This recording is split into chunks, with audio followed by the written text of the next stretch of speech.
Tonight, on History, So It Doesn't Repeat, we feature a research discussion led by Brett Veinotte, digging into the relevant, substantial, and credible evidence of the agenda of the New World Order. We'll discover how to organize and assemble the puzzle, one piece at a time, revealing the big picture and what we can do about it. Learning's the answer. What's the question? It's all coming up on History, So It Doesn't Repeat.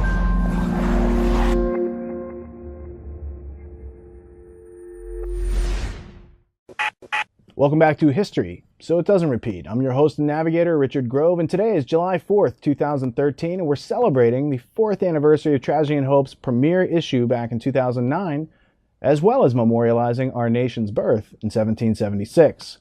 Instead of celebrating illusory independence, we've all gotten together tonight to help inspire and create some cognitive liberty. Our conversation is going to be a component which plays into a much bigger episode, that of Brett Veinotte's series, How the Truth Became Illegal. It will center on some very substantial and tangible history, which just might have escaped your attention. As a result of tonight's conversation, you'll be empowered with a comprehensive understanding of how we got here and what we can do to change the world, one mind at a time.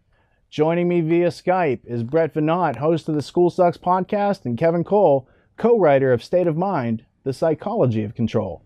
Together, we'll unfold some history that we're familiar with, and we'll leave you a map, a compass, and a gyroscope so you can find your own way in the world and keep your balance in the process. Gentlemen, let's begin with hearing a summary from Brett on why he created this new series, which, if we do a good job tonight, we might participate in. Well, thanks for having me. And the title of the series is How the Truth Became Illegal. And I was intrigued by these events in the news recently regarding the NSA and Edward Snowden and how much talk there was in the mainstream media regarding the law and what legal power the government had. And I wanted to look into the history of using law to silence dissent and to, basically interrupt free speech. So I felt like a good place to start was the Espionage Act of 1917, and then there was an additional piece of legislation that went along with the Espionage Act called the Sedition Act in 1918. So almost immediately, as pieces of legislation like this, usually is the way, it is used for things which it was not intended to be used for. And, what I realized as I continued to, jog my memory about what I knew about this period of time, which was the first Red Scare, roughly from 1918 to 1921. And then the second episode dealt with the second Red Scare from 1947 to the mid-1950s. In both post-war periods in America, there seems to be this real hypervigilance and paranoia. And during the first Red Scare, it is about communism because of the Russian Revolution that was taking place starting in 1917. And it's also about a bunch of other things. Like, it seems like people understood that something was changing, that some kind of subversion was taking place, but they lacked the vocabulary and they lacked the historical context to really be able to put their finger on it. So they could see the shadow of an enemy, but they couldn't see its face. And they just, through public discussion and politics and legislation, imagined the face to be alcohol. So we have prohibition or communism or homosexuality or black people. And then really in the second Red Scare, it was pretty much exclusively communism.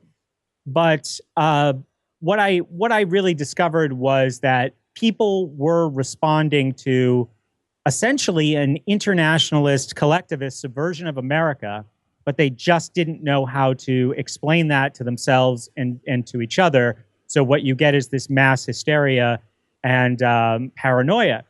And if I can just offer up a little appetizer of what we're going to talk about today. During the second Red Scare, everybody, even, right down to your average public high school history classroom, very, very familiar with McCarthyism. And, the investigation into communist subversion in the United States first started in the House of Representatives with HUAC, or the House Un-American Activities Committee, where they go after Hollywood and other opinion shapers. And then around 1950 and into the 50s, it shifts to Joseph McCarthy in the Senate and his investigations into communist subversion in government.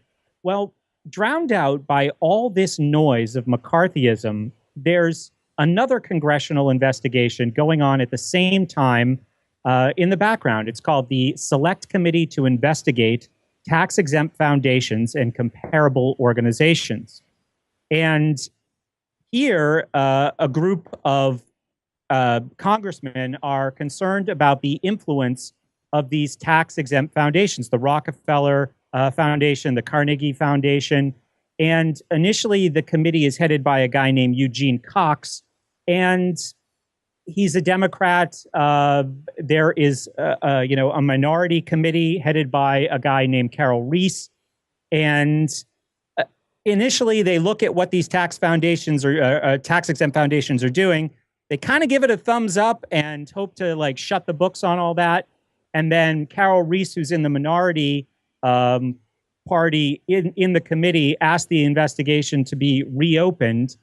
And his chief investigator, a guy named Norman Dodd, starts looking into these foundations a little bit more closely. And they're very upfront with what they're doing. And Dodd eventually explained in an interview with G. Edward Griffin, I think in 1981, that the foundations were using money and influence to prevent, I think he refers to it as a reversion to a pre-war mindset. In other words, going back to, having freedom and individualism as an ideal and not living in fear. So part of the role of the foundations, which they admitted to Dodd in this investigation, was to move America into this new age and this new order. But nobody knows about the Reese Commission or Norman Dodd because of all of the panic that's going on in mainstream history in front of that through McCarthyism. So that's a little preview of what I think we're going to get into.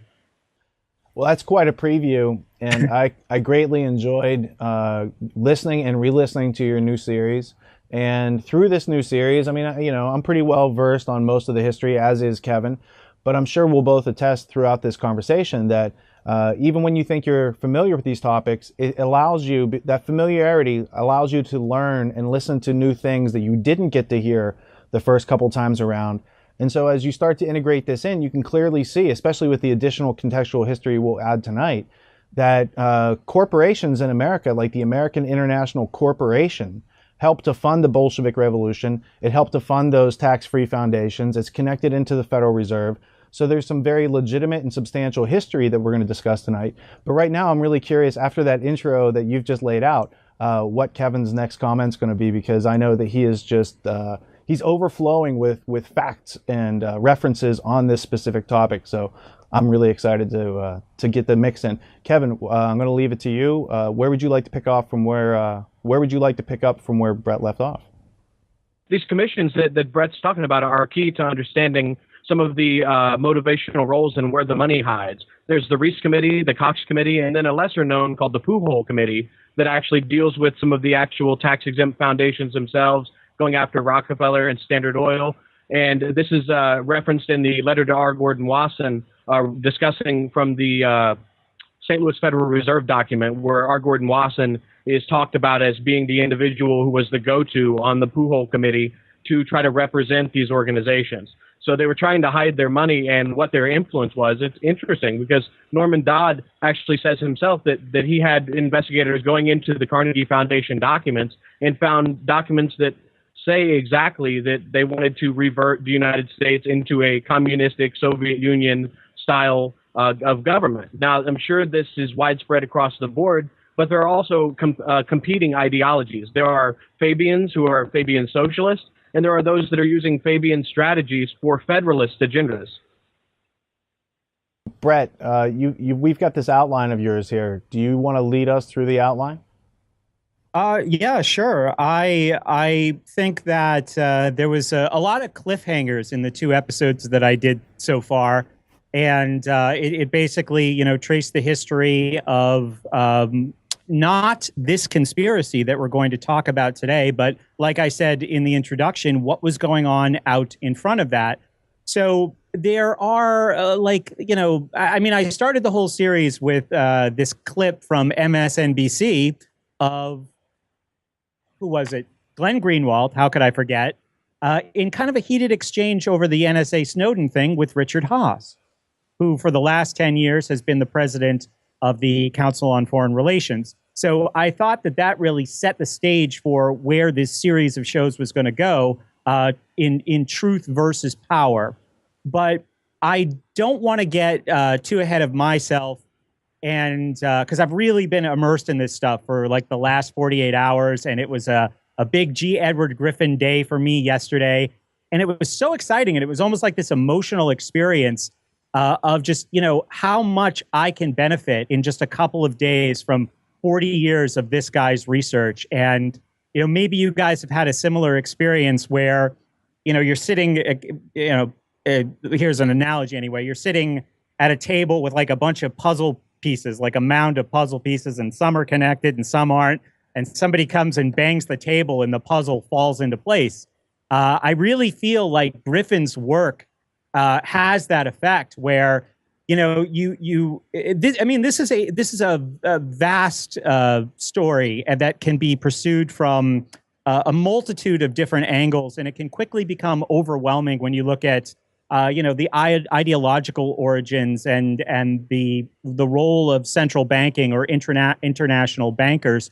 So to try and simplify, I think that the best place to start in this discussion would be ideological origins of the conspiracy itself.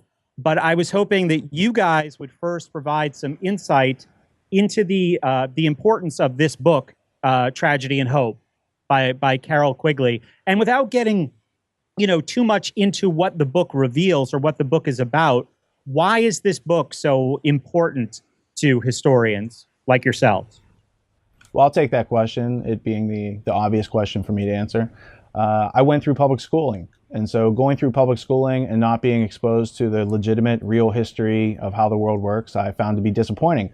I found it even more disappointing to find out that I had attended a respectable university for 5 years that never made me aware that such a book or such a perspective on how the world works exists, let alone the fact that it had serious credibility. So I wandered through corporate world for many years until I bumped up against reality. There's a great George Orwell quote where he says, usually you can maintain your illusion until you bump up against reality, usually on a battlefield.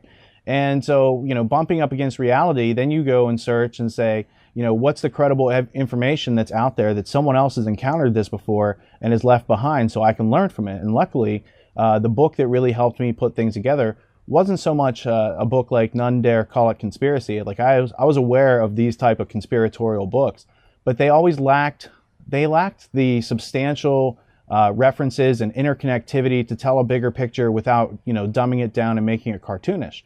And so when I found out about the story of Tragedy and Hope by Carol Quigley and it being published in 1966 by Macmillan, having its plates destroyed so that it could cease circulation, and there must have been an important message in there, they rebranded the book as The World Since 1939, a history, which only gave you the last half of Tragedy and Hope. And so there became bootleg copies out there, but some of the bootleg copies and republished copies didn't even contain the unabridged version of Tragedy and Hope. It claimed to be the whole version, and then we had to do a study, as we mentioned with the Ultimate History Lesson with John Taylor Gatto, where we went and compared the multiple versions of Tragedy and Hope to find out what has been censored or excised out. Those pages happen to be 61 through 63, so it's really pages 62 and 63.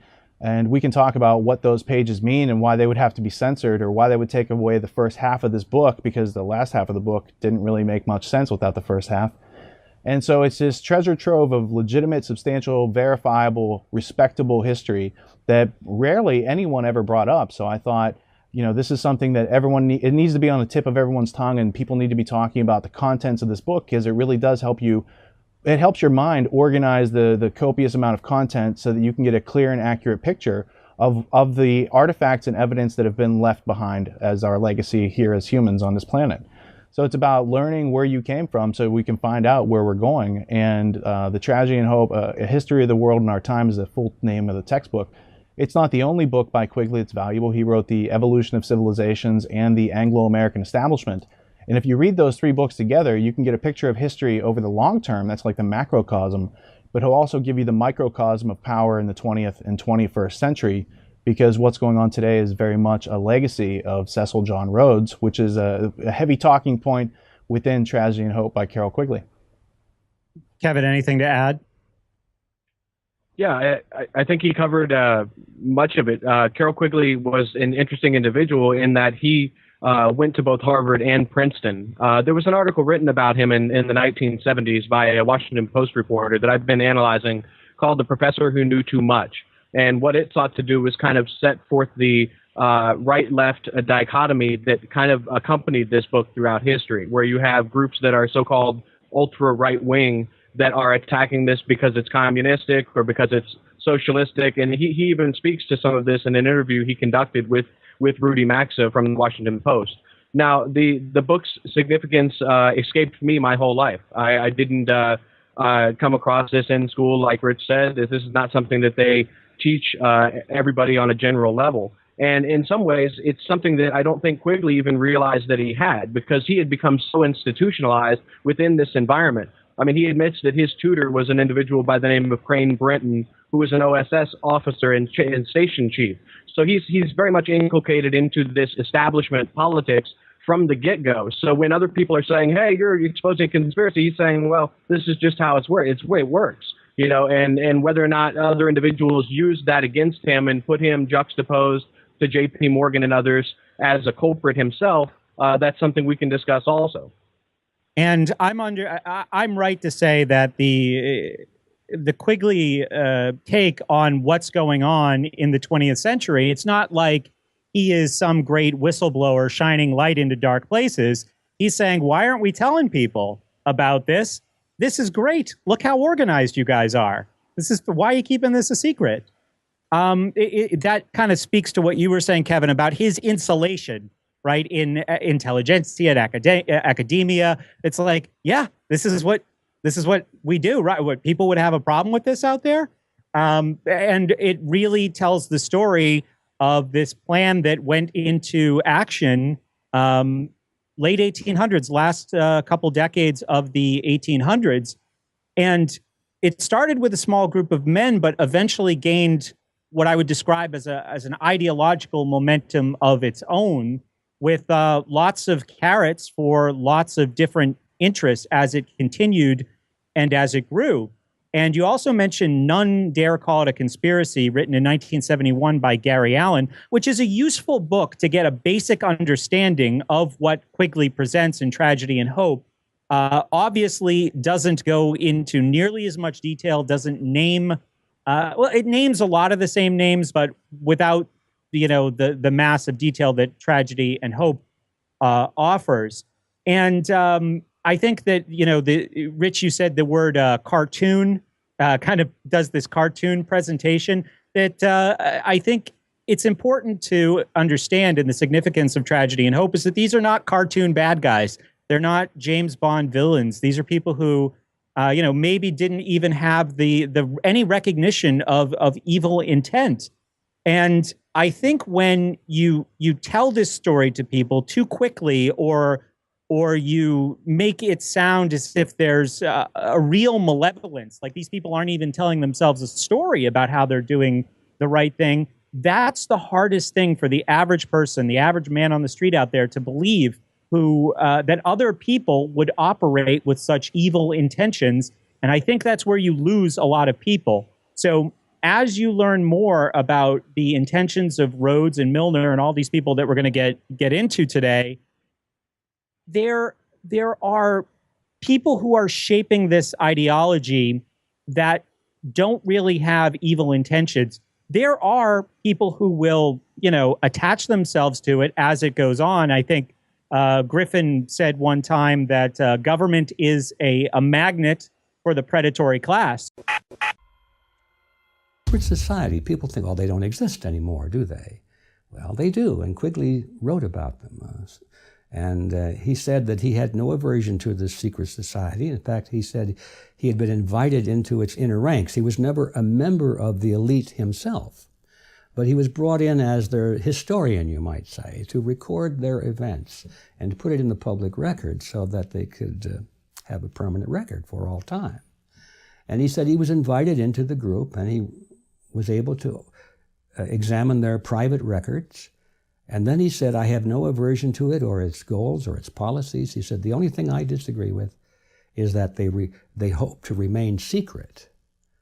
Most wars in modern history are fought for the enhancement of power and wealth on the part of the elites that run those governments. They want to expand their influence. They want greater dominance. Maybe they want the natural resources. In other words, they're not for reasons that we have been told. It's a fact of life. And there's no clearer example of that, I believe, than in World War I and, of course, in World War II. But the question around was World War I. The American people at that time were very complacent about the war going on in Europe. It was a war between, Germany and France and England. Okay, I'm sorry about that, but leave us out of it.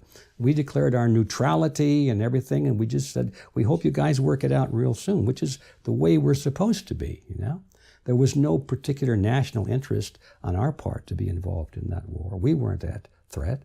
And besides, according to our Constitution, the only purpose of our government was to protect us to protect our lives, our liberty, and our property. If it didn't touch in those areas, we're out of it because the Constitution forbids that power to the government.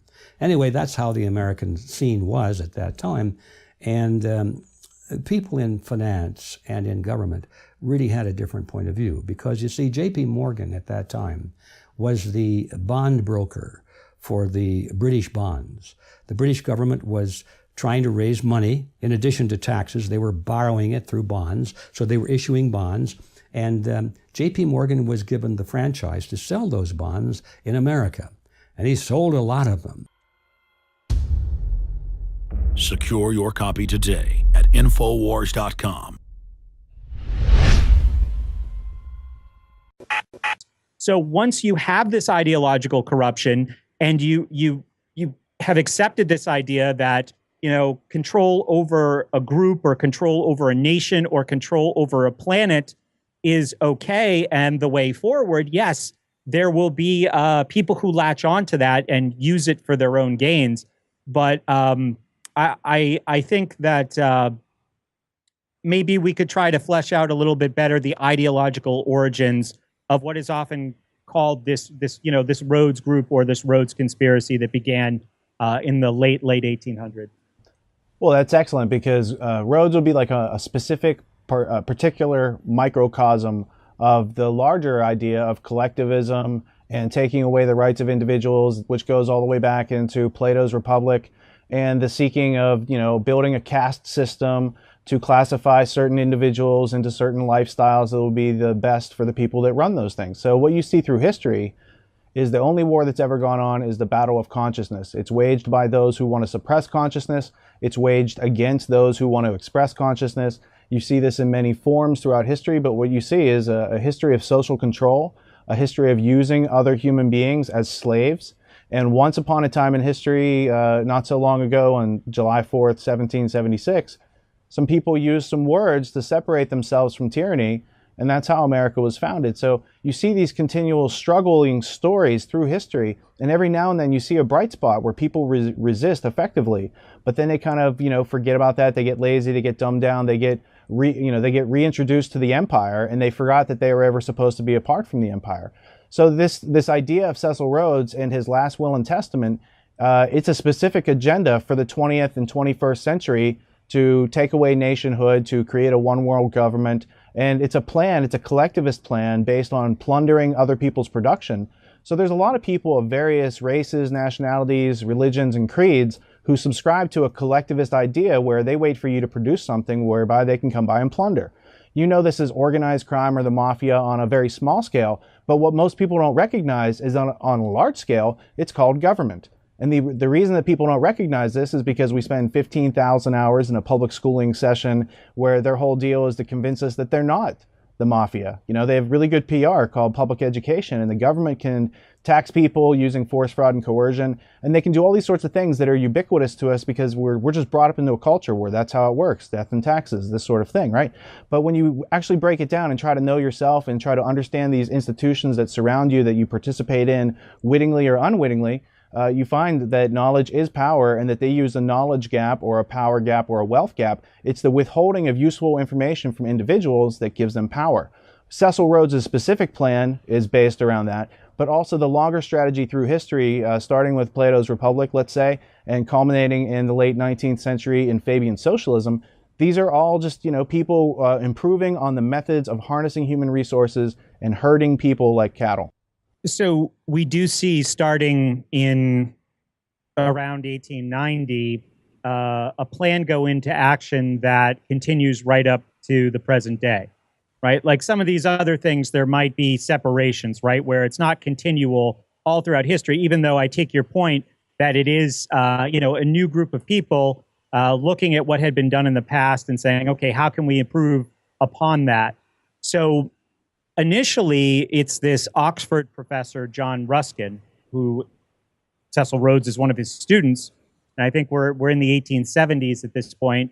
And, talk about, the road to hell being paved with good intentions. He says that to his students at Oxford, we have a moral obligation to disseminate English culture. Basically, look at how great we are. Look at this magnificent tradition in art, in education, in literature. Griffin paraphrased Rhodes in one of his talks, saying, we owe it to the world to disseminate this culture to everybody.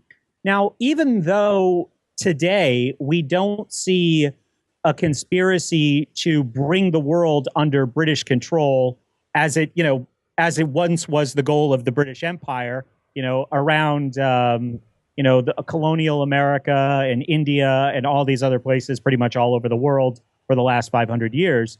But we still do have this template that Rhodes developed, and that is still moving forward. So you mentioned Fabianism as well, which I understand is separate, but do either you or Kevin want to speak to Fabianism and how that might play into this story? Sure. If I can touch on some of your earlier points first.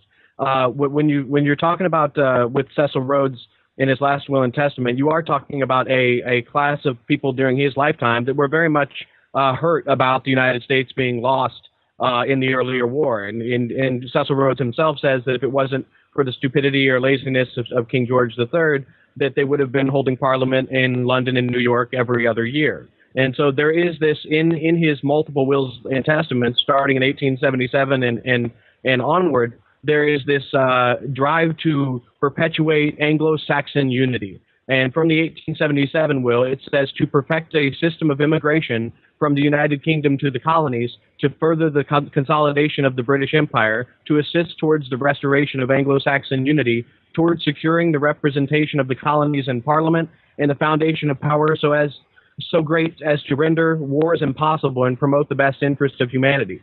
And then later, this idea becomes the Rhodes Scholarship. So when you're looking at perfecting a system of immigration, you got to start to look at the settlement movement that started in the late 1800s, around the same period of time that you're discussing. And Cecil Rhodes had a good friend by the name of Arnold Toynbee, who was an economic historian, also a closer friend of Lord Alfred Milner, who dies at a young age. And then they donate they name this building Toynbee Hall, which inaugurates the settlement movement, where they start moving poor people into rich areas and rich people into poor areas, and experimenting with different social designs. Now, this starts in the late 1800s. Toynbee Hall is 1884. Now, what's fascinating is that the Fabian Society is founded in 1884 as well. You have the Fellowship of the New Life founded in 1883, which is by Thomas Davidson. Thomas Davidson was a Scottish English immigrant into the United States who founded what's called the Fellowship of the New Life. Now, before he did that, he was an educator and created his own college called Breadwinners College, where they would bring the immigrants through the settlement houses and they would bring them to the schools that they brought up themselves, that they created. Now, where Carroll Quigley gets most of his information from Tragedy and Hope is from a guy by the name of Alfred Zimmerman in 1947. And he says in this audio with Rudy Maxa that I mentioned that Alfred Zimmerman got his way into the Rhodes Roundtable Secret Society by teaching at the Educational Alliance. The Educational Alliance is a branch of the settlement movement that began in England with Toynbee Hall and all of these guys trying to perfect this system of immigration earlier in the 1800s before he even dies. So there is that influence of John Ruskin, who was a member of the Psychic Research Councils with T.H. Green. He was also involved with the Aristotelian societies, which had a lot of trans-American and transnational interest. In fact, William Torrey Harris, who is probably the single most important person in the importation of Prussian education in the United States, aside from Bronson Alcott, is actually the one, as the Commissioner of Education, who approves the Rhodes Scholarships coming into the United States. Now, keeping with the 1800s, you have this group called the St. Louis Philosophical Society, which is William Torrey Harris and Henry Conrad Bruckmeyer. Now, Bruckmeyer is a Prussian soldier who left after the revolutions of 1848 and came over to the United States. And they came over here because there was an influence going back to the New Harmony colony in Indiana, where Albion, Illinois, which was a colony of the English of England in the United States in Illinois territory before Illinois became a state. They created what was called Albion, Illinois. Robert and George Flower, as well as Morris Birkbeck. And Morris Birkbeck wrote many books on the history of traveling, on his travels from overseas through Virginia to Illinois. And these books became immensely popular in Jena around the same time, after the addresses from the German nation by Johann Fichte. So you have this continuity where Johann Fichte, who is responsible for taking Pestalozzi's ideas, who the Fabian Society idolizes, mind you, and making the Prussian education model, his son goes on to be an honorary member in the St. Louis Philosophical Society. So Thomas Davidson and the founders of the Fabians are very much involved in the Prussian education that you hear about from John Taylor Gatto. Now, other people that influenced Cecil John Rhodes would be a guy by the name of J.R. Seeley. And in the earlier wills of Cecil Rhodes, he states that he wants to make Mr. Seeley the honorary academic for a college that he would create in his name. And this would be the head of this secret society. Now, he goes on to die and doesn't take on this role, but you look into his history, and he writes what's called the Life of Stein, which is an expose on Prussian nationalism, applying it to Anglo-Saxon unity. So I hope that's not too much around the block. I can go a little bit more into detail on some of that, but I'm trying to show that this is, kind of a large circle of transnational continuity, and there are people that still continue it to this day, but it changes over time.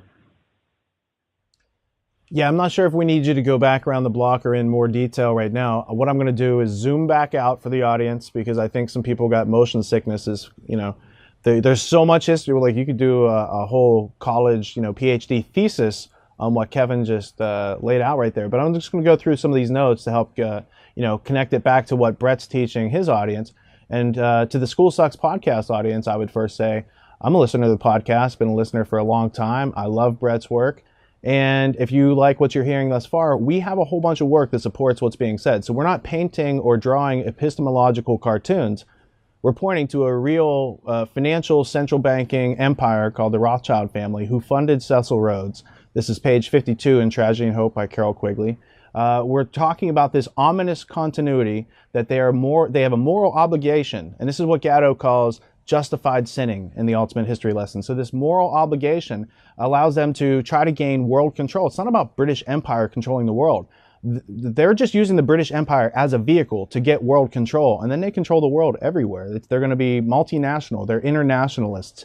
That's why they refer to us as isolationists. So this idea of Anglo-Saxon unity was the seed, and that seed grew up into the Pilgrim Society and the CFR and the American International Corporation, where they funded the Cold War, where they funded communism, where they started China and funded Mao. And David Rockefeller said Mao did a great job. These are all real parts of history that if you understood it, then you'd be like, wow, who are we competing against? Why do we have such a big military and defense budget if we really don't have real enemies? We can get into that later, but continuing on, one of the neglected aspects that I've heard thus far is the British East India Company and its role in the British Empire and opium trading. I did hear Brett mention it in an earlier episode in a series about Skull and Bones. That's really the connection with the Russell and Whitney families, is the opium smuggling and the British East India Company. But moving on, Fabianism and eugenics have a very close tie, especially in people like George Bernard Shaw. So when you get into these ideas, it's not just Cecil Rhodes. He just codifies it and gives these people a purpose and a plan and an agenda. All of these ideas of eugenics, that's back in Plato's Republic. So all these ideas are not new, but they've harnessed technology and they've gotten maybe greedier as they've gone on. We can talk about De Beers and Cecil Rhodes and blood diamonds and how they fund the whole empire with diamonds are forever. But I'm just staying on track with the notes here. Kevin also mentioned Jena. This is the infamous battle where the Prussian people lost to Napoleon's amateur army at this battle, which inspired the Prussian education system, which we're trying to escape right now. And that left us with J.R. Seeley. We'll leave J.R. Seeley in the brain model here, and if you want to check him out further, you can. But now we're synchronized back where we started, Brett. Did that answer your question? Yeah, absolutely. One thing that I would be interested in discussing a little bit further is there an organizational structure to what Rhodes and Milner initially set up, and how would you describe that? Or what are the parts? What are the pieces? How is it hidden? Is it hidden at all? Or is it all out in the open the whole time? I'm going to start that out because I think I have the shortest answer. It is out in the open for those of you who care to read about it. The book I would recommend is The History of the Rhodes Trust by Sir Anthony Kenny. He's a knight of the British Empire. And in the back of that book, if you look up through the index, he'll tell you that the last will and testament of Cecil Rhodes, he left his amenities and his legacy to the Rothschild family, who had funded him in the first place to go down there. So basically, he's a worker bee that went out and did a bunch of stuff, then left it back. They control it through All Souls College at Oxford. This is described by Carroll Quigley in his book, The Anglo-American Establishment, and it's also in the brain model. So when you follow these Rhodes scholars back, there's the Rhodes Trust at Oxford, but there's also the Rhodes Roundtable Group. And to get into All Souls College, Oxford, you have to be a graduate of Oxford and invited. It's not just like any of the other colleges at Oxford. Kevin, anything to add to that? No, I think that was good. Okay, so my understanding was that initially the Rhodes-Milner group is what seems to play out again and again as this moves into the 20th century is that there's always this closed inner circle to these groups, and then there's an outer circle, a more public face to it. So. Well, this is something that Griffin describes as the rings within rings theory. He attributes it to the Bavarian Illuminati, and Kevin can comment to that because he's done the most research into their original papers and evidence. But what I would notice is, yes, what they do is you have a small circle of people who know that they're getting one over on everyone else, but then they recruit kind of lackeys. These are the types of people that you would see in the Council on Foreign Relations, Trilateral Group, Bilderberg, these types of working groups, because they're not in the central circle. So when Warren Beatty or Angelina Jolie's in the CFR, or Harrison Ford's advertising and shilling for them, I don't think they've taken the time to read Tragedy and Hope or familiarize themselves with Cecil Rhodes' Last Will and Testament. That stuff's not even really on their radar, because you're talking about people who don't do their own thinking in the first place, who pretend they're other people for their livelihood, right? So they're not trying to figure out what it means to be a human being and how are we being harnessed, and our families and generations are just being wasted because these other people have figured some things out, kept a few key secrets, and that forces the rest of us to kind of just fall in line and be part of this collective. That's what they would like. But I think the American spirit is still kindling, and the things that made America great, self-reliance, self-confidence, self-esteem, that come from knowing yourself and your environment, from having an understanding, from doing the homework, these things can be revitalized. We can make them cool again. We're making them pretty cool right now if you're watching along. So these ideas that made America great came in a stark juxtaposition to the longer term memory of the British Empire. And they're like, oh, we lost a battle with America. Wait a couple years, they'll forget about it. They're an empire. The empire never forgets. So what we've done in America is we've been anesthetized through the public schooling education, as the School Sucks podcast has informed you over the past 228 episodes. There's an ominous continuity to the Prussian schooling being brought into America, people being dumbed down, becoming stimulus response automatons, and forgoing themselves, giving up their soul and outsourcing their thinking instead of doing what they know is right, which is to turn off the TV, open some books that tell you the truth, know how to find fact from fiction in the first place. Maybe go through a couple of our podcasts to find that out. But the idea is to empower yourselves with the information, the organization that we've offered out to people through the media. And the rhetoric that people need to express is themselves. Be the change that you want to see in the world as a result of trying to grasp onto some of the words that we're throwing around tonight. Kevin, anything? Yeah, and I sure. As far as you mentioned G. Edward Griffin, and as Rich alluded to, he does mention the rings within rings as coming from the Illuminati. Now, from the research that I have done, and also from Carol Quigley's own mouth, he says that a lot of people are guilty of believing that the same secret society has a organizational continuity all the way going back to Bavaria. And there are those in the John Birch Society, not maybe necessarily as an organization as a whole, but individuals within that who have lumped together the Bavarian Illuminati with the Council on Foreign Relations. Like Myron Fagan, he released several records called The Illuminati, Volume 1, and it has the CFR in the crosshairs with the words Illuminati on it. And that causes a lot of confusion. So when you start to delineate where these organizational structures can continue. Yeah, I do think there's an ideational continuance in, as Rich said, creating a small circle of individuals and then limiting what is being said and then getting access to power and authority. And that's one way that they can continue this over time. And if I can just jump in there for a second, when I was trying to understand Rhodes as a human being, right, and not as, again, a cartoon villain, and looking at his influences, well, John Ruskin, the Oxford professor, is very understandable. We owe it to the world. That sounds great.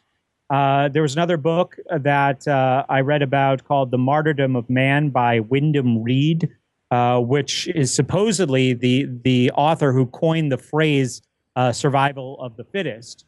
And, explaining or speaking to maybe a rationalization for some of the extents they would have to go to carry out this noble plan for the globe.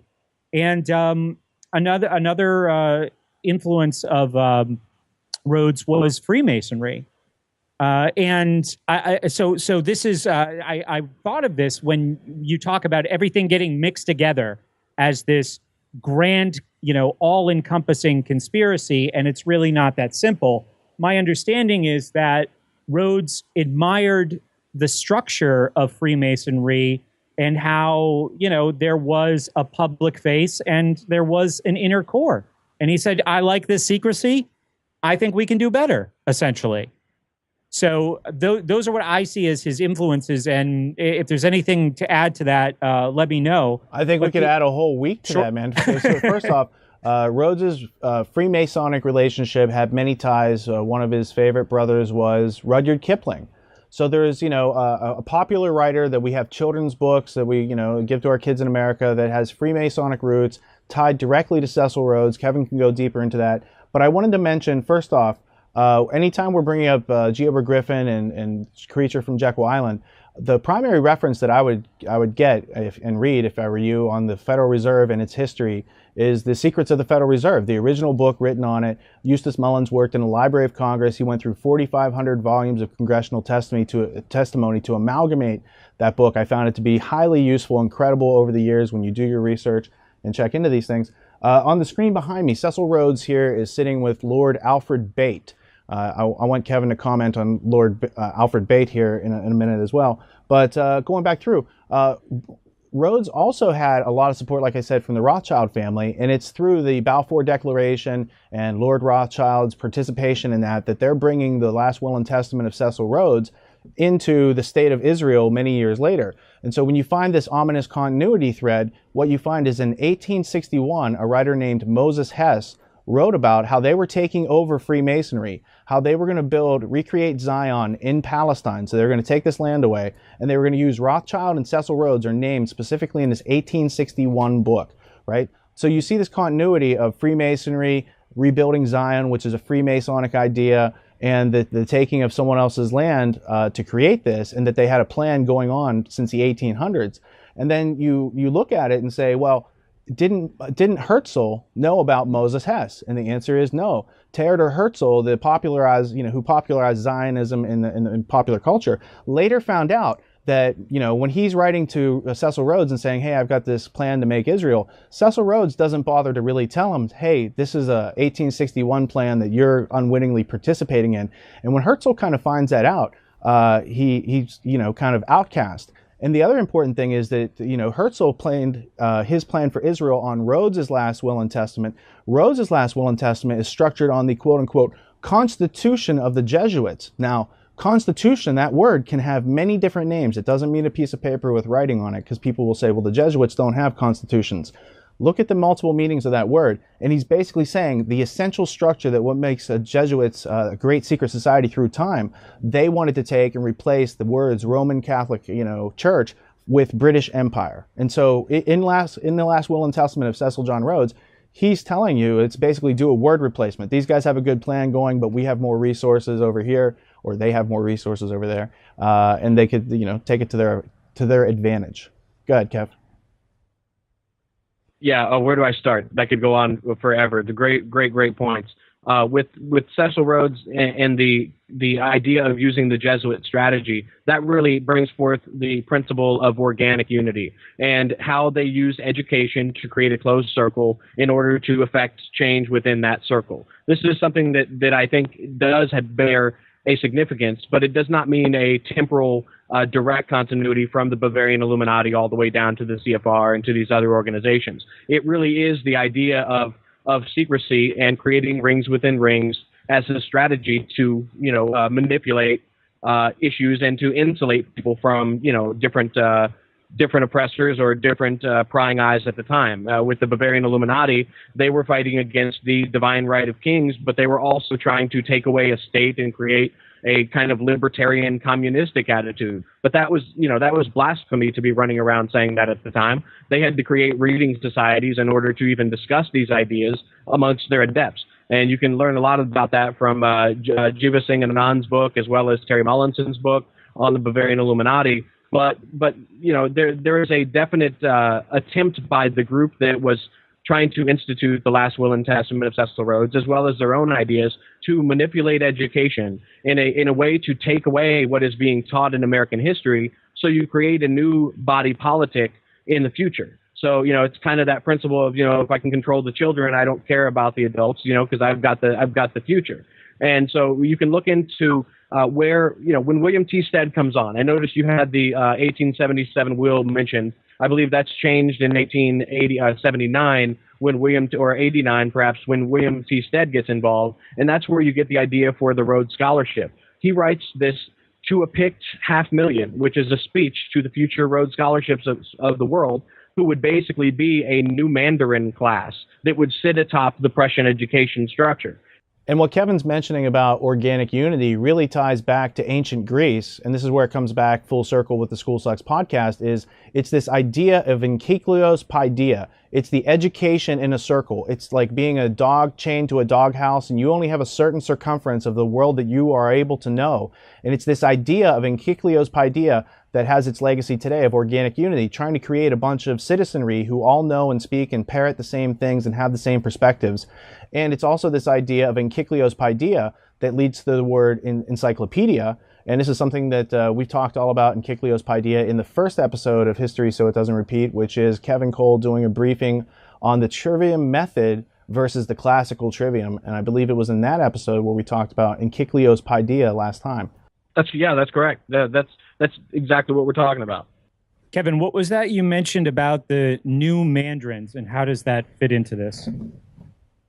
Well, in Prussian culture, which has been emulated by the Anglo-Saxon design, the new Mandarin is really a throwback to the bureaucratic overclass that ruled China for over 1,000 years. Now, Prussia had this, And this kind of new Mandarin verbiage is even used to describe the Rhodes Scholars. You can find many articles leading up to the election of President William Jefferson Clinton, because he brought in, I think, the second most Rhodes Scholars into any presidency after JFK. And so it goes to this concept of Anglo-Saxon Prussianism. And a little background on that would be, I have a book by Norman Anglo called America in the New World State that was written in the early 1900s. This particular copy is actually the personal copy of Major H.E. Atterbury, who was a member of the Creel Commission with Edward Bernays that led to the United States getting involved in World War I. And this is dated 1915, Paris, May 1915, of H.E. Atterbury. It's called America in the New World State.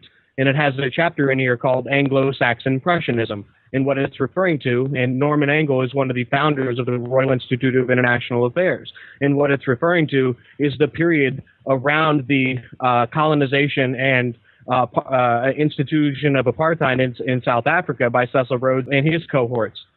So, and also the same period of time where the United States was invading the Philippines and involved in the Spanish-American War. So you have financial situations on both sides going back and forth, supplying loans to each other in this transnational unity, trying to usurp a national sovereignty of the United States. And really, they even say that. In Quigley's Anglo-American Establishment, he states that in 1911, the All Souls Fellows, those that were the head of the Royal Institute of International Affairs and the Round Table Group, following the organic unity of Cecil Rhodes' last will and testament, and in many cases actually being the administrator of those trusts, they said just as much. They used a book by F.S. Oliver on Alexander Hamilton, and they used that as a way to undo the American Revolution. And that's in Quigley's own words. I also found that Alfred Zimmerman, who coined the phrase welfare state, and also helped Lionel Curtis change the British Empire over to Commonwealth, he was responsible for writing a book called The American Commonwealth, which they also used, and it was comparing the United States to the Republic. And so from my point of view, it seems like they're trying to activate Plato's Republic within the United States, which if you look into the Builders of Empire book by Jessica Harlan Jacobs, you'll find that around this exact same period of time, Freemasonry worldwide was a tool of British Empire. And I think that's important to remember, because what you have are these ideas that were espoused by Plato, picked up through secret societies, carried through time, and they just happen to be, coincidentally, some of the same goals of worldwide Freemasonry that the British Empire was heavily leveraging. That's how they were integrating themselves into these colonies and getting colonized in the first place, was the organizational structure, global organizational structure provided through Freemasonry. So before we get into the CFR and its predecessor, the Pilgrim Society, or something that came after the CFR, like the Union Now Project, these are all Anglo-American establishment working groups, agendas to bring the United States out of its sovereign state, back under the British Empire, and the participation of America in, for instance, the Spanish-American War.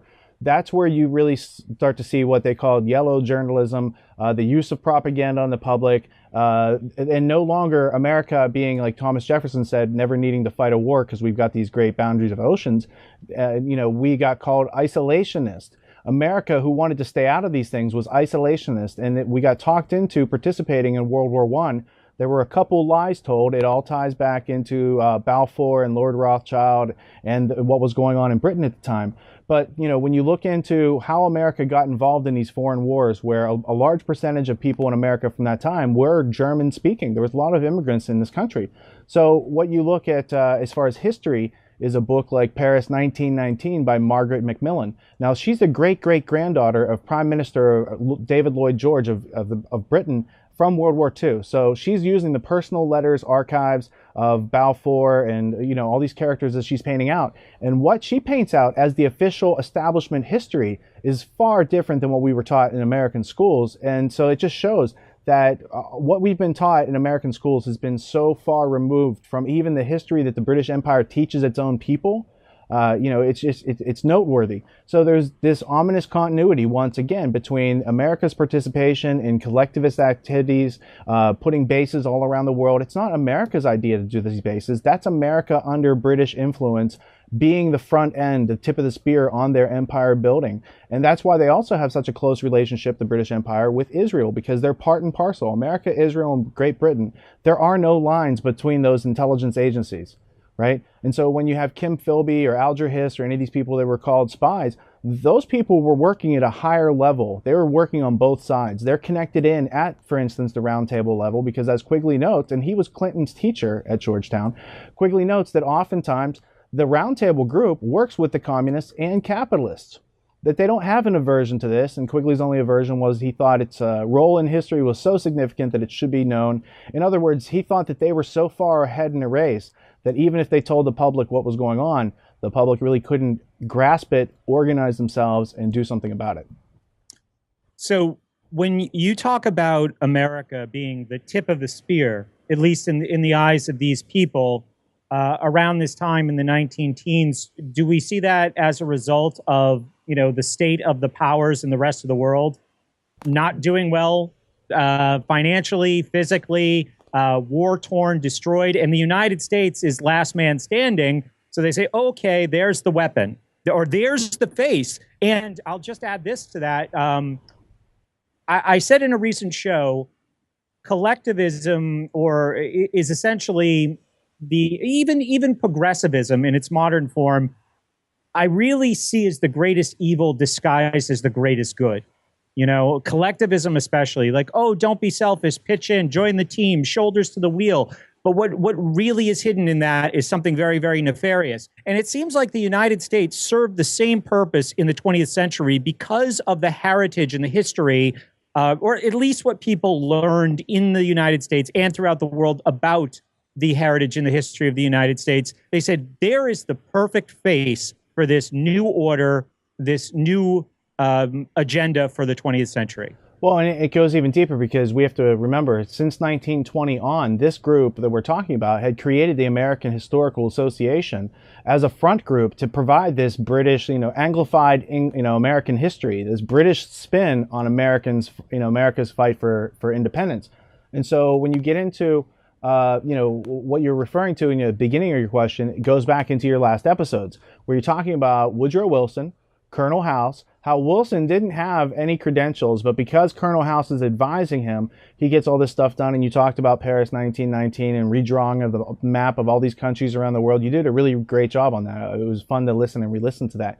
But the additional aspect is House's handler. Colonel House had a handler who lived upstairs from him named Samuel Untermeyer.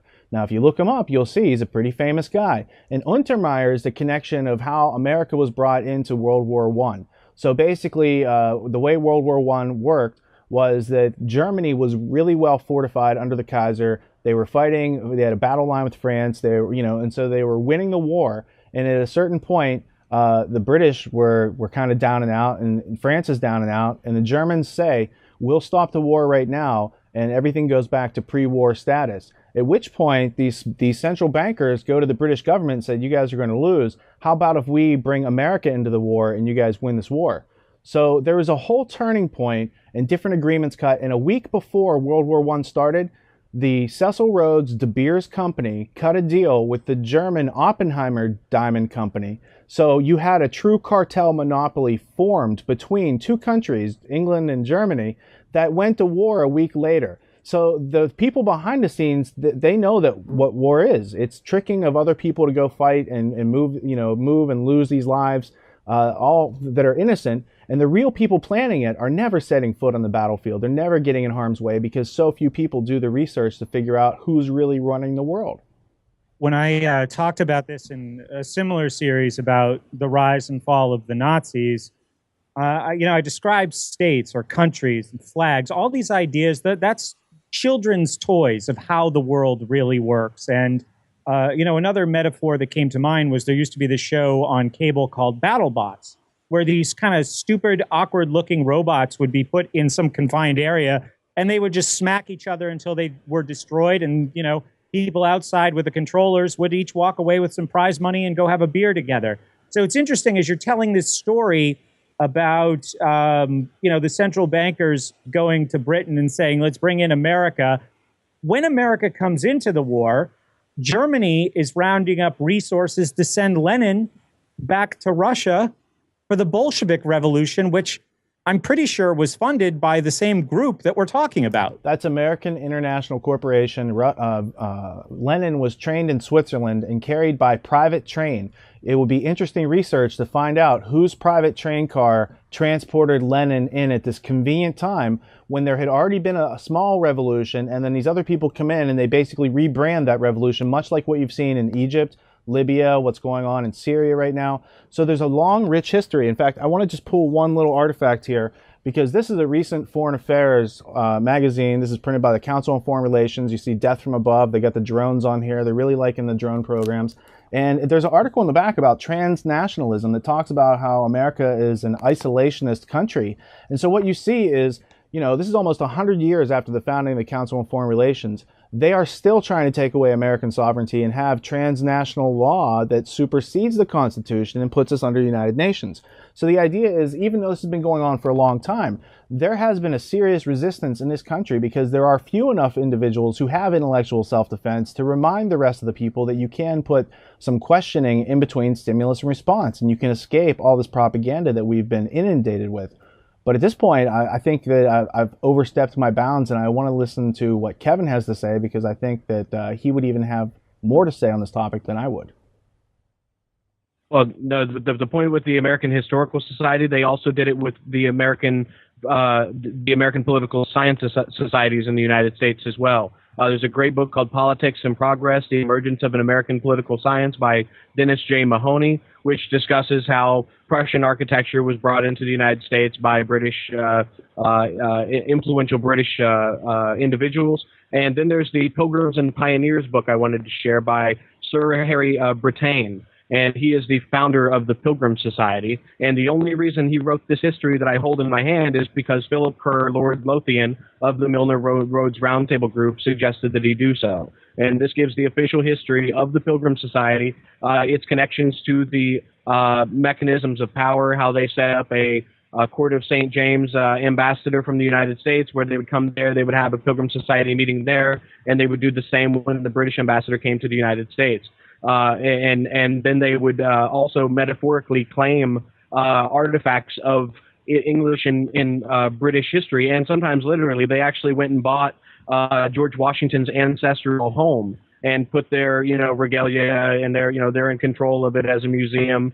They also had a little ship that they used as a symbol for their organization. So these bodies, were well thought out on how they could sew a story that would bring about the type of unity they craved. And when I mentioned earlier John Robert Seeley, the English essayist and historian who was the imperialist that Rhodes idealized so much, he argued way back in the late 1800s that using new technology would save Britain from its decline. And when you mentioned earlier, they're latching onto the United States, that's exactly right. They were seeing themselves in a stage of decline. You can look at Arnold Toynbee's famous work, The End of History. And he comes to the United States on behalf of Robert Maynard Hutchins and speaks at the Center for Democratic Institutions out in Arizona and New Mexico. Where they're lamenting over history ending because the United States has sovereignty and it's spinning its own unity based on its own principles, although that had been highly usurped by what they say is Anglo-Saxon Prussianism, where they get the United States involved in these wars, where the historical model would have been to stay out of all foreign entanglements. So that really where they start doing that is in the late 1800s. And there's a book by Porter Sargent called Getting Us into War, as well as War in Education, that is years before Quigley published anything at all. And he's saying the exact same thing. He's saying that this Rhodes Roundtable group had infiltrated the United States. And then I just want to mention one earlier, which would be Charles Grant Miller, who was a reporter at Hearst Publications, who discovered in 1922 that the Rhodes scholarships were being used as a way to usurp American education. You can look towards Plimpton Publishing, who publishes the original documents advertising Rhodes scholarships for William T. Stead. and he runs a textbook company that controls how American history is to be taught going forward. And this is the same exact legacy, George Plimpton, the same legacy that becomes involved with the Teachers College at Columbia, where their educational strategies are completely centered around a global polity and a global community. They're no longer concerned with American issues because that's all been taught out of the schooling.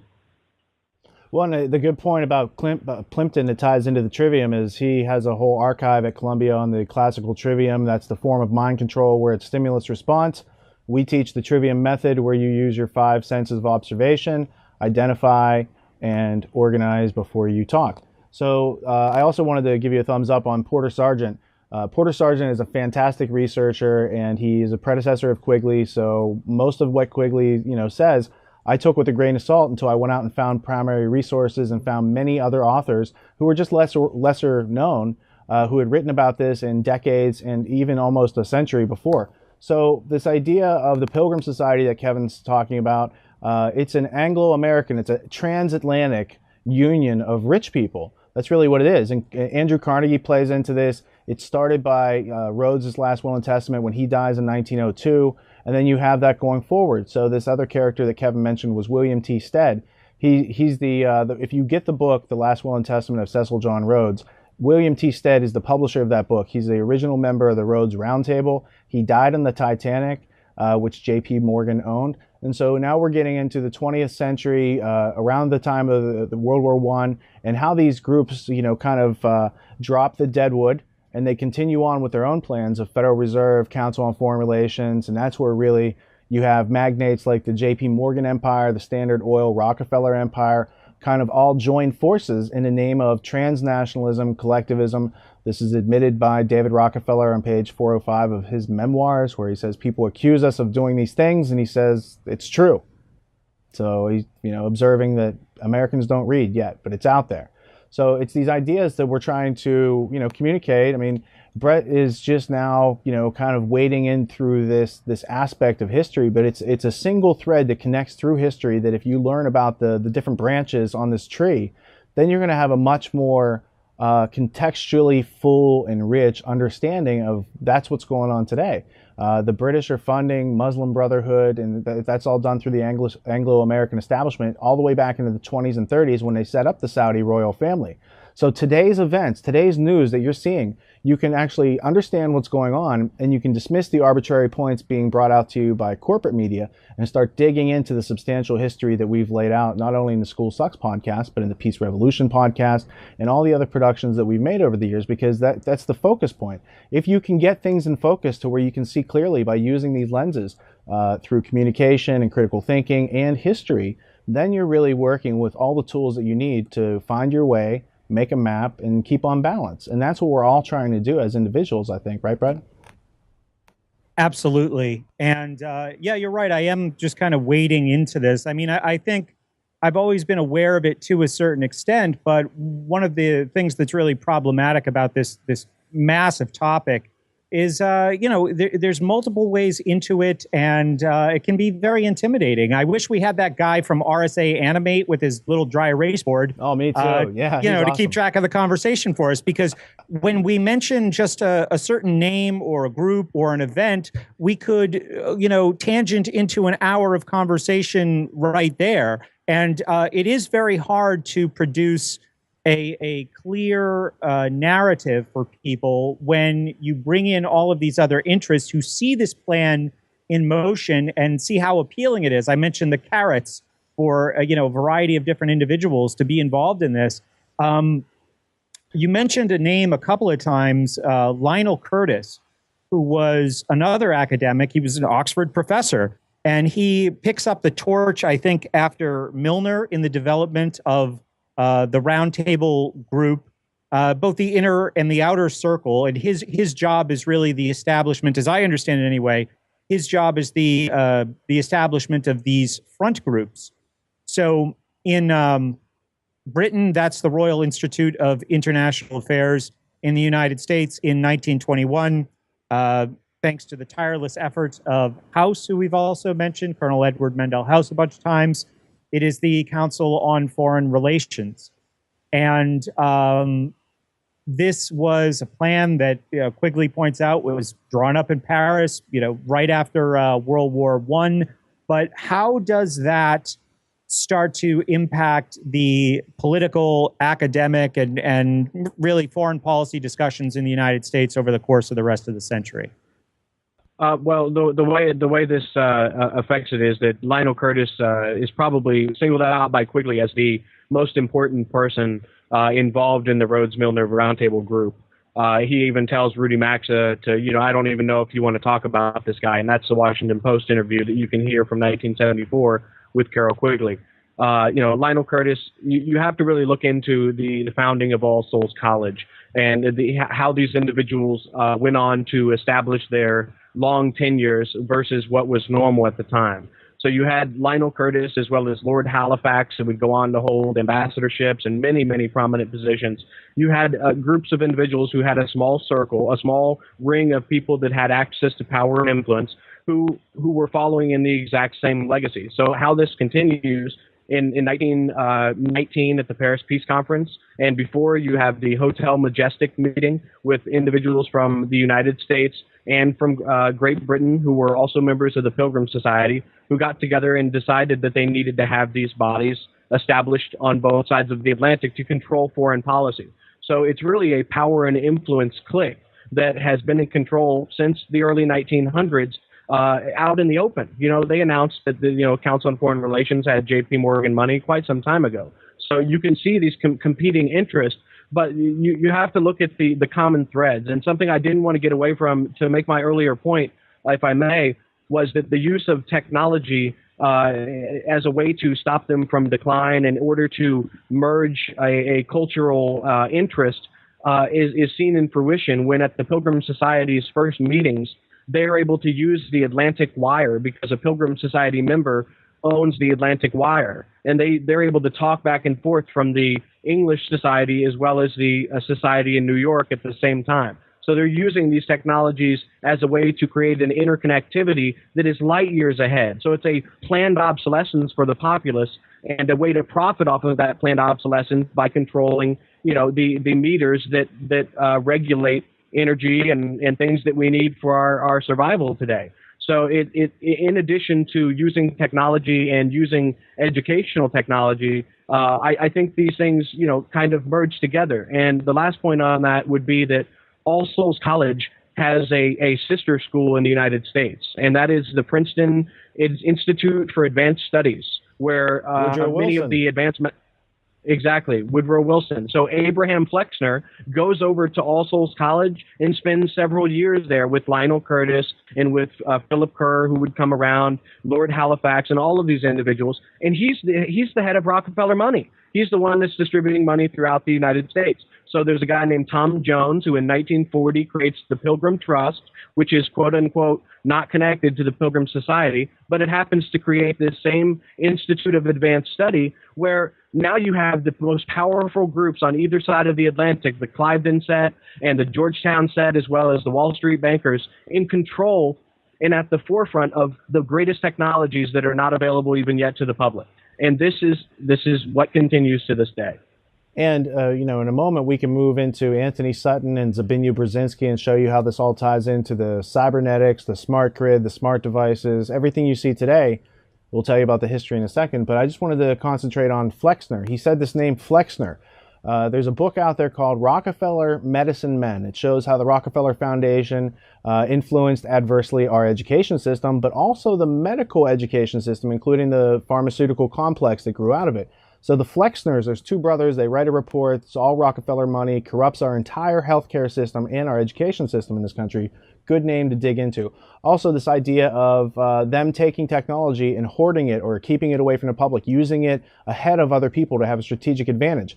J.P. Morgan took over Tesla's work and basically boxed it up and kept it away from the public only after Tesla's main funder, the Astor, I forget which Astor it was, if it was Vincent or his father, but the Waldorf Astoria, is this, hotel in New York. It's a German hotel, German family, the Astor family that had been here for a long time.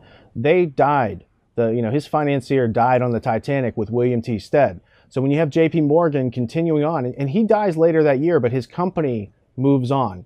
and JP Morgan and Co., Standard Oil, all these types of funding come together in the Council on Foreign Relations, which is a Lionel Curtis group. So Lionel Curtis is there at Versailles. He's there for the Royal Institute of American or International Affairs. He's there for the Council on Foreign Relations, but he's also there in World War II for Clarence Street and these other Rhodes scholars who create a plan called Union Now to merge America and Britain, to unite against communism and to beat the guys in the Cold War. These ideas were circulating, and very famous people in this country supported that plan. And the Rockefellers' rebranding of eugenics for American society under molecular biology. Now, I know that was a lot. I think I actually hit all the points that I was intending to bring up, because it's not so much understanding anything from this episode. It's knowing that these things exist, that there's credibility and substance, and we're giving you the stubs and the keys to do your own research, because really, it wouldn't benefit us if we could just transmit our understanding to you. That's like stimulus response. That's kind of creepy. What we want is to inspire you to do the same things that we had to do to get here, to make this show, to be on air, and to communicate these heavy-duty ideas that you're not going to find given to you at any price in any university or any school on the planet, which is why we do it, because we think it's pretty cool. I'm sorry, Brett, was I overstepping my bounds just talking that much to your audience as well? No. That's absolutely fine. But we've mentioned these names multiple times, Morgan and Rockefeller. Okay, now I think everybody in my audience is familiar with those names and knows who J.P. Morgan, the Morgan family, the Rockefeller family, and their interests. But what might not be fully understood is the motives for collusion with what seems to be an ideological group like the Council on Foreign Relations. Like, this is a policy group. This is a think tank, at least as it would be explained to people in the world today. So why are they such great financial allies, Morgan and Rockefeller, of something like the CFR or related groups? Well, the whole policy of the CFR, when you get into the history, it's to collectivize America. It's to make America a part of the British Empire. It's to control our domestic and our foreign policy making by having many people in CFR throughout our government and all working off the same script, though compartmentalized. So what you're not picking up through Norman Dodd as he's going through the Rockefeller Foundation, Carnegie Foundation, Ford Foundation, undermining our country through the education system to control the statecraft machinery of this country, the State Department and our foreign and domestic executives. So you see there's a comprehensive plan that's being worked into our culture. It's being integrated into our culture while no one's really looking. They see the Council on Foreign Relations magazine and they're like, oh, what a stately looking magazine. It's very respectable, and you've got Philip Zelikow and John Deutsch, and none of these people, Richard Haas is in charge of it. So Hank Greenberg and Henry Kissinger, these are all respectable politicians, but if you read those books, what they're telling each other ahead of time is, hey, here's what we're going to do. Because I've got a 1998 issue here that clearly talks about catastrophic terrorism and Osama bin Laden, two separate articles. But when I reviewed this with Brett the other day, the term weapons of mass destruction shows up no less than 4 or 5 times in this article. It talks about World Trade Center. It talks about Pearl Harbor. It talks about all the things that the neocons allegedly came up with. Well, they're in this magazine, and you should check it out. It is the November/December 1998 edition of Foreign Affairs. And, John Deutsch and Philip Zelikow. Philip Zelikow, he's the guy who takes care of the 9/11 Executive Commission and writes that report where everyone unanimously agrees on what's true. That's interesting. Reading is fundamental. After they tried to put in Henry Kissinger first. Exactly. So they are at the point where they're treating the American public like you're stupid. When you see Rachel Maddow on Comcast's MSNBC and she's a Rhodes Scholar and she's making fun of Alex Jones, maybe you should put 2 and 2 together and be like, who is paying this Rhodes Scholar to say these things, and why can she never address his substantial points? Why does she always have to commit fallacies of attacking the messenger and treating her audience like they're a bunch of idiots? I don't think you're idiots. I know every person is just sitting there with infinite potential, just waiting to learn how to learn anything for themselves. And then everyone becomes autonomous, and that's pretty cool. That's what we're working toward. That's what Hegel was afraid of. He said the individual nature of human beings is to be free. That means government, as it stands today, as a force, fraud, coercion, terrorist mechanism, is obsolete. And all we need are people to pick up their own minds, unlock it, and start using it, because that's what makes you autonomous. And then anarchy is not necessary if we're already autonomous. So at this point, the book America's Secret Society by Anthony Sutton came to mind. I think we could get into that in a minute. I was looking at my notes, and I'm wondering more about the CFR and what's inside of that. If that was one of these front groups that Curtis set up, or Curtis helped set up in the United States. But just to kind of gather everything together here at this point, we have the CFR, which has today, and probably for some time now, for decades, exercised considerable control over media messages in the United States, to a lesser extent, maybe over academia, and certainly in foreign policy, political discussions. We have these related but separate tax-exempt foundations that infiltrate and gain or reshape academia and lower education. And am I forgetting anything? Well, I mean, that adds up to them dumbing us down, as Gatto would say, or the deliberate dumbing down of America, as Iserby would say. And so really it's only because we're not using, we're taught to read, but we're not taught how to think. So let's just ponder that for a second. And then consider that literacy is a form of slavery until you consistently use a method of critical thinking to identify and validate the contents of your mind, right? So they use reading against us for a long time, and they make the books hard to find. But if we organize the books and present them out there and let people know they exist and they start reading them, then we're reversing that whole situation. Then we're undumbing ourselves down. And education is defined in the 1828 Johnson's Dictionary as the unocculting, the unhiding of information, useful information. Right? So when we talk about the power structure occulting or hiding information, well, it's in their nature, right? So what's not in our nature is to tolerate it. I don't fault the guy who thinks he's a king. I fault the people around the king who act like that's not some sort of illness, right? So let's just all be a responsible adult and start taking upon ourselves to put stimulus and response separate and put our thinking back in the middle, because that's what gives us our choice. It's that choice of thinking or not to think that gives us our freedom, and that's what makes America's opportunity. And I think a lot of people have forgotten that. They've forgotten how simple it is to make jobs in this country. Jobs are product plus sales equals jobs. So these ideas that Sutton is bringing up through his works, showing how the Bolshevik Revolution, the whole Cold War, everything was Western financed, and that was all a sham. He's saying it's like this history has been here, and he was the first guy to do that work for Stanford, and he got fired for it. But he kept writing, and he kept exposing what he could. He comes across Charlotte Iserby's work on the Skull and Bones, and he publishes a book on that. Now back to your question about the Council on Foreign Relations, what you'll see is when you take into consideration its membership. So if you were using the personal brain software, you'd start with Council on Foreign Relations, and then you'd start adding people in. As you add people into their membership, look at the jobs and who they've worked with and what's interconnected. Oh, you might see the Gulf of Tonkin. You might see any number of assassinations that have gone on. You'll start to see that the CIA doesn't do its own thinking. It gets its personality, if you will, from the National Security Advisors, which Zelikow was one, and the CFR, right? They're not taking Bilderberg and Trilateral members for that. That's, CFR is United States specific, and it's here to turn our country inside out so that it reflects more likely, a collectivist Soviet Union, and not the America that is supposed to be celebrated on July 4th every year. Kevin, anything to add?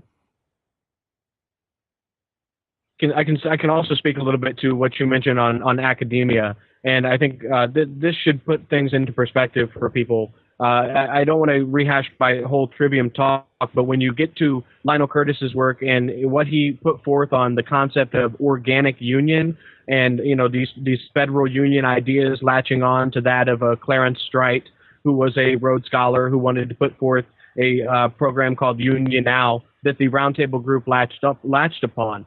But those that influenced these guys are responsible for the academic disciplines of international relations and world history. So there is a strategy of discipline creation as a way to bring people into the fold, into a prescriptive way to look about these ideas. So if you go out and you create international relations as a discipline that's going to be taught in schools and people are able to travel to Geneva, like Alfred Zimmermann, who was the second head of UNESCO, this is how they control the dialogue.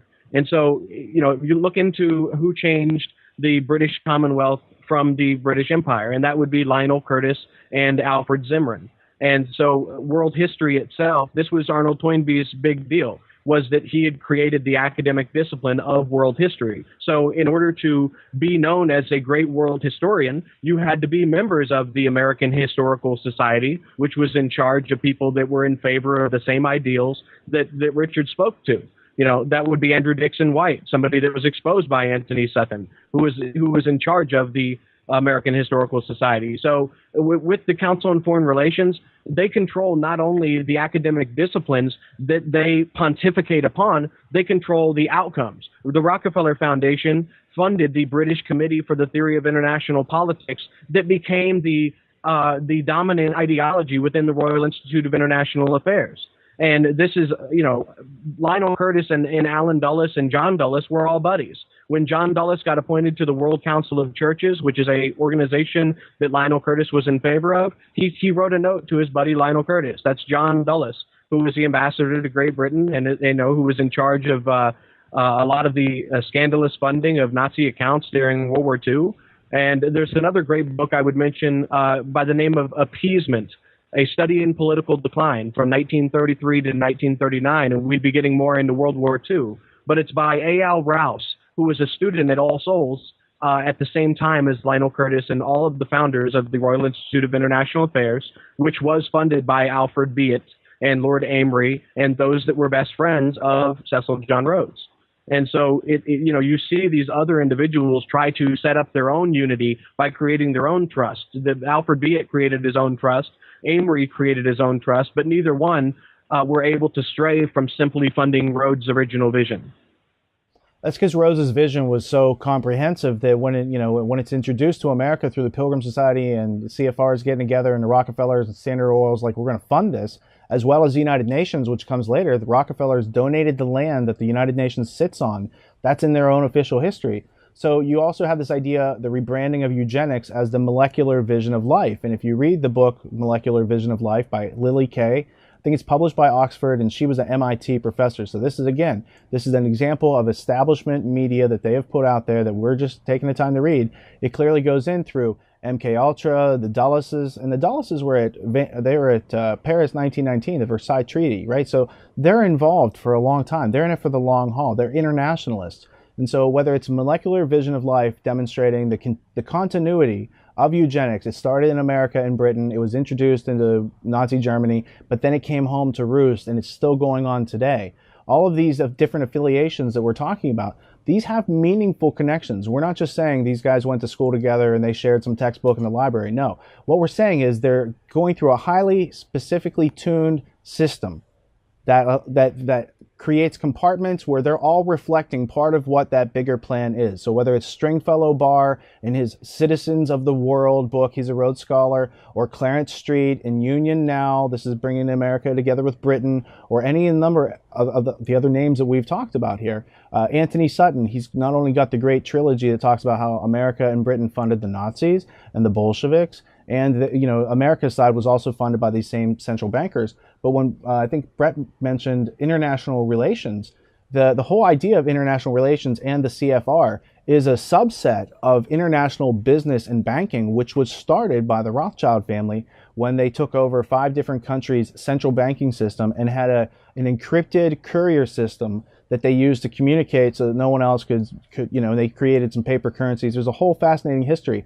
That's not conspiracy theory. That's on the Rothschild Enterprises. It's the Rothschild Family Banking Empire website. So when you get into, they own hundreds of different companies, but when you go to their main site, it lists it in the history. It tells about Waterloo and all, the stock market and everything that you might have thought was a conspiracy theory. If you look at the primary sources, these people are ready and proud to admit it.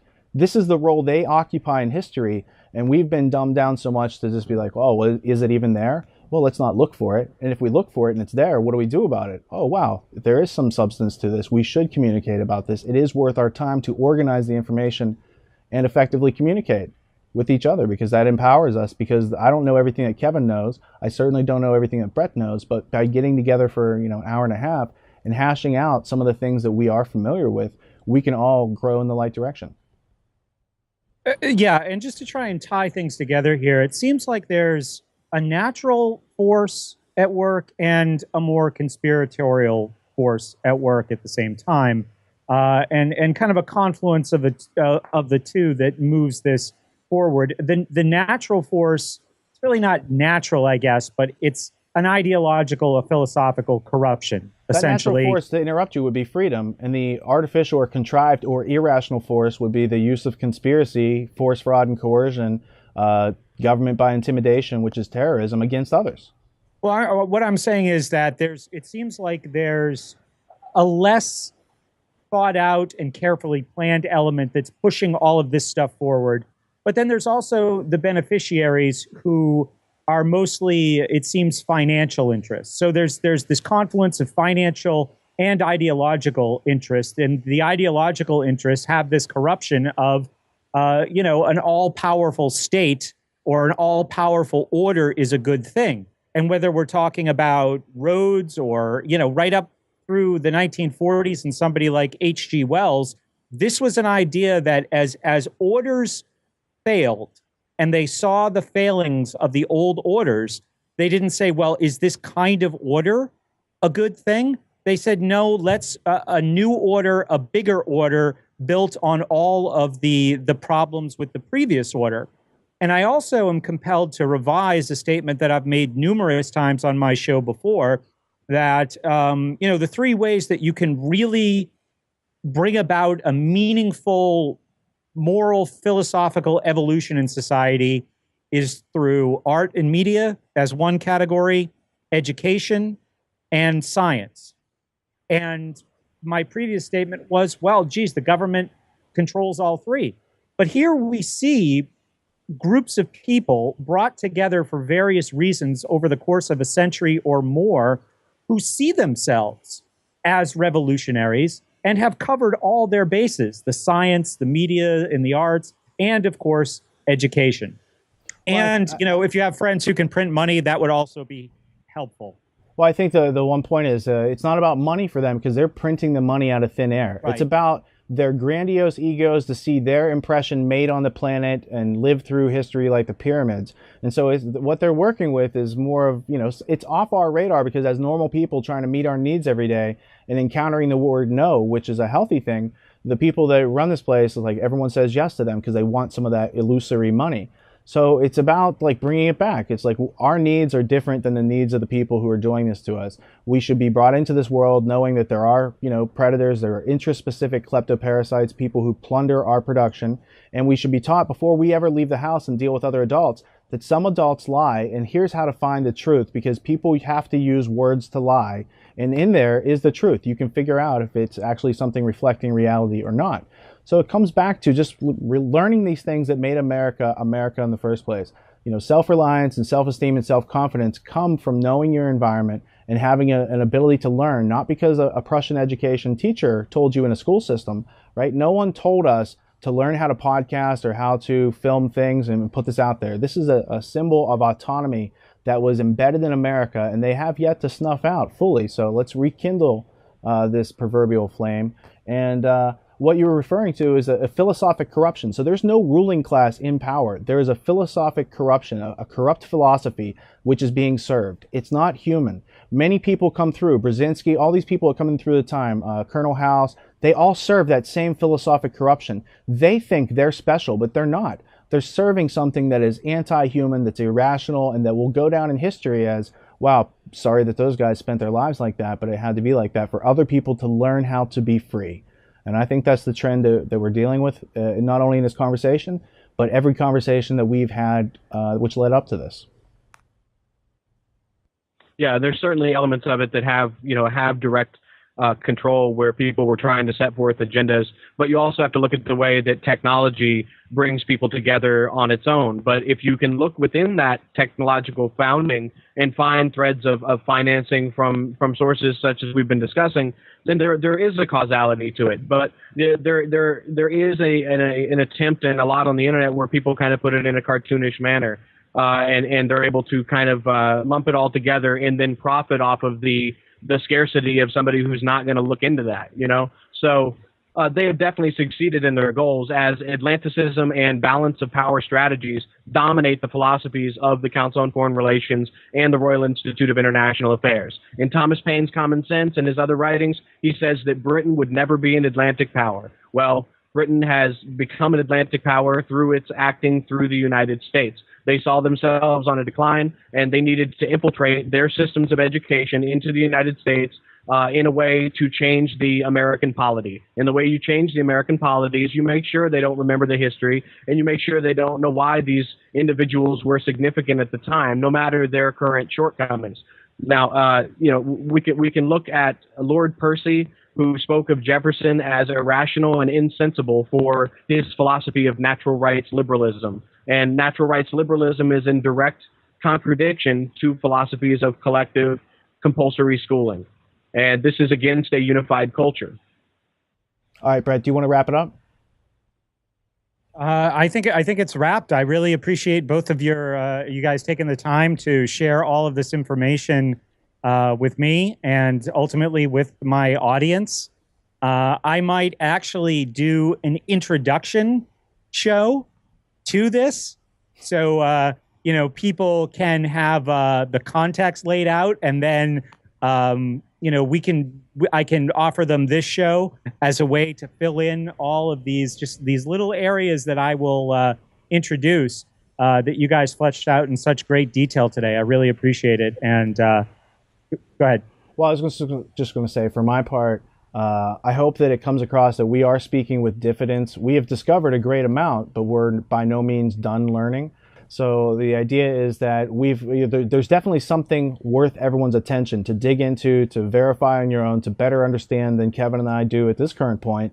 We're just letting you know we've kind of surveyed this area, and there's definitely gold or platinum or whatever you want to choose, heavy metal, precious metal, to be mined here. And so, we just enjoy that as people get familiar and joining into either of our communities or going through our podcasts and other productions, that they're getting more substance and they're learning how to communicate. And it's the result of those communications that's going to help us put together the rest of the pieces that we have yet to understand. Well said. Yeah, well said. And all of this information is readily available to people. It's easily to be verified. And unfortunately, there have been a lot of voices that try to distract from the actual history that Quigley uncovered, that is now self-evident throughout historical documents going back to the early 1900s. So I really appreciate being here. So in addition to the School Sucks podcast, with which you might be already familiar, there's Peace Revolution, there's the history episode that you might see on my channel, and Tragedy and Hope. So I just wanted to say that it's a pleasure always working with Brett. Anyone I've ever I know we have a lot of people in common in both of our audiences. And so, we're on the right track. What we do is very complementary and synergistic. And I'm just happy that we got an email last week to say, hey, we're doing an episode like this. Would you like to participate? And I hope for Brett and everyone else involved, it was worth our time. We got to do this once a month. Yeah, we should. We could do it once a month. We got plenty to talk about. Yeah. It needs to be fleshed out. I like it. Absolutely. And with all that being said, if you'd like to know more, visit tragedyandhope.com, where an hour a day keeps ignorance at bay. Also, feel welcome and invited to dip into the Peace Revolution podcast, a curriculum which fortifies this history series, as you need the primary source materials to find your own way through the labyrinth of language obscuring these ideas. And last but not least, you can follow me on Twitter to stay up to date on our productions and useful news links I find along the way. Tragedy and Hope. Dissolve your contradictions. Find your bliss. Until next time, I'm Richard Grove, and I'd like to thank you for tuning in and not dropping out.